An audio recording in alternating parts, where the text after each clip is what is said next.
Assalamualaikum warahmatullahi wabarakatuh. Pada kesempatan kali ini saya Miftahul Sadi BP 1914-0023 akan membuat sebuah presentasi dari slide PPT tentang perusahaan pengembang ERP dalam mata kuliah perencanaan sumber daya perusahaan. Di sini akan ada pembahasan itu apa saja produknya, jelaskan fitur-fitur yang disediakan, kelebihan software tersebut, adakah perusahaan besar yang telah memakai, kemudian biaya yang ditawarkan, dan bagaimana penerapannya. Baiklah, untuk yang pertama, PT yang dipilih itu PT Volarium Innotech Indonesia. Di sini software ERP yang dikembangkannya itu berupa Volarium ERP. Bisa lihat ini adalah lambangnya. Kemudian apa saja produknya? Dalam Volarium ini ada 3. Yang pertama ERP software, yang kedua ERP consulting, yang ketiga itu ERP maintenance. Dan di sini ada juga untuk budgetingnya, tapi itu lebih ke arah konsultasi dalam penerapannya. Kemudian fitur-fitur yang disediakan, yang pertama itu financial controlling, yang kedua human capital management, yang ketiga office management, yang keempat employee self service. Di sini dalam financial controlling itu ada accounting management. Dalam accounting management ini terdapat beberapa hal seperti hasil laporan akuntansi, keseluruhan data transaksi secara real time. Yang kedua tersedia laporan neraca saldo, rugi atau laba, big book atau buku besar, atau arus kas. Kemudian dalam accounting ini tersedia kelola pengeluaran perusahaan dengan menggunakan e-approval yang dirancang untuk atasan. Kemudian dalam accounting ini ada alat untuk memvalidasi entry data. Kemudian yang B-nya itu financial analytic. Sini tersedia metode pelacakan dengan transaksi data referensi. Kemudian ada analisa keuangan dengan proyeksi arus kas. Yang tiganya ada analisa rasio dengan current, cash, debt atau profit margin atau yang lainnya. Yang tiga dalam finance controlling ini ada hutang piutang. Di sini ada hutang piutang, ada lacak dana, ada penerapan pembayaran faktur. Yang terakhirnya ada transaksi terintegrasi secara otomatis. Dalam finance dan controlling ini yang terakhirnya ada jurnal otomatis.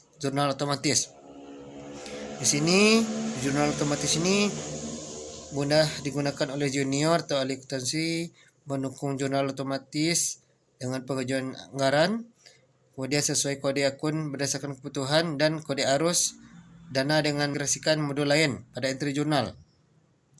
Yang keduanya ada human capital management. Human capital management ini terdiri database, review pengajuan atau payroll management, dan analytic and reminder. Di sini dalam database personal dan kontrak kerja, di sini ada tersedia informasi secara rinci terkait karyawan, perhitungan otomatis BPJS atau PHP atau gross up, ada terintegrasi dengan portal employee self service bagi rekam jejak kontrak kerja, dan tersedia pengat kontrak yang berhabis.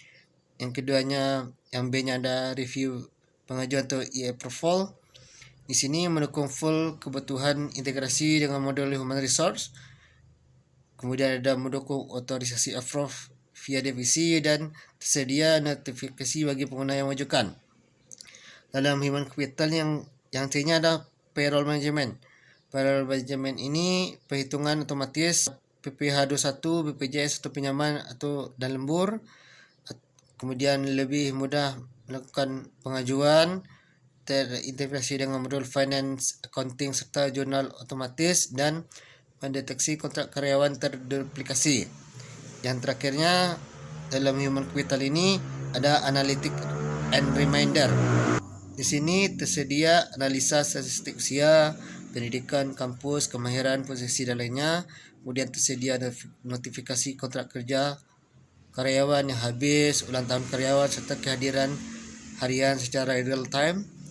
Yang terakhirnya ada lebih mudah perkembangan serta data informasi karyawan.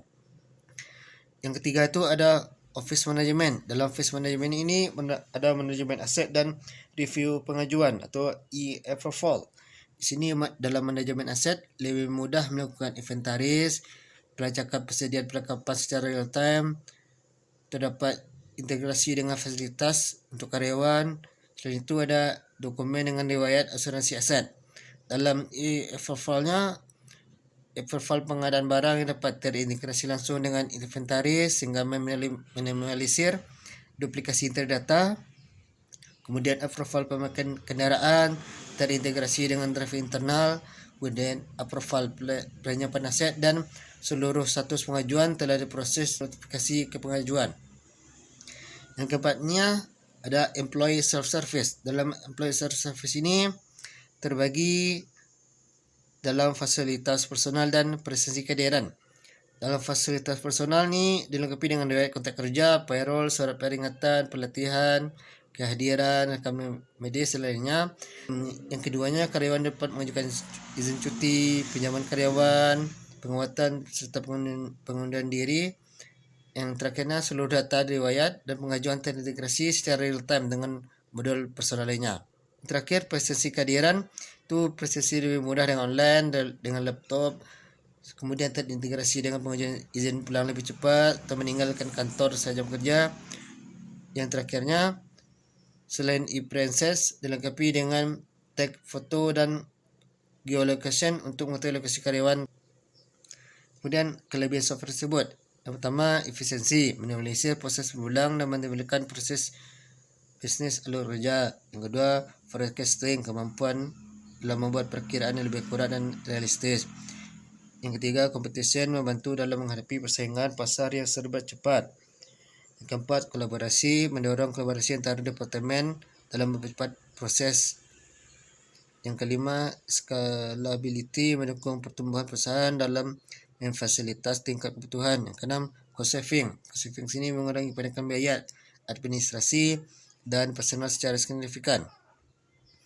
Yang ketujuh, streamline proses, peningkatan efisiensi produktivitas. Yang delapan, mobility, kemudahan. Yang kesembilan, reporting, menghambat waktu dalam pelaporan. Yang kesepuluh, productivity, memberikan kemudahan dalam mengotomasi pekerjaan. 11, regulatory, memantau perubahan kepatuhan dalam menjalankan peraturan. Yang ke-12, flexibility atau kemampuan beradaptasi dengan kebutuhan bisnis yang selalu berubah. Adakah perusahaan besar yang telah pakai? Di sini ada AHM, Astra Motor Honda, ada Multi Pibeta, ada PT Wika Bangun Gedung, ada AFO, Istira atau BJB. Kemudian biaya yang ditawarkannya. Biaya yang ditawarkan tersebut di sini ada dari limit access, ada premium access atau basic. Kemudian ada basic subscription, ada implementasi dan initial adjustment. Di sini ada dari 150, 1,5, 30 juta, 320, 35 juta plus 35 juta atau plus 100 juta per company-nya. Terakhir bagaimana cara penerapannya? Di sini tidak dijelaskan secara rinci, tetapi dalam penerapannya di sini akan terlebih dahulu ke masalah konsultasi. Ada bidang konsultasi dan ada bidang budgetnya dalam penerapan tersebut. Jadi untuk penerapannya langsung mengkontak langsung kepada pihak yang terkait. Mungkin sekian presentasi dari saya. Atas segala kesalahan dan kekurangannya saya mohon maaf. Akhir kata, Assalamualaikum warahmatullahi wabarakatuh.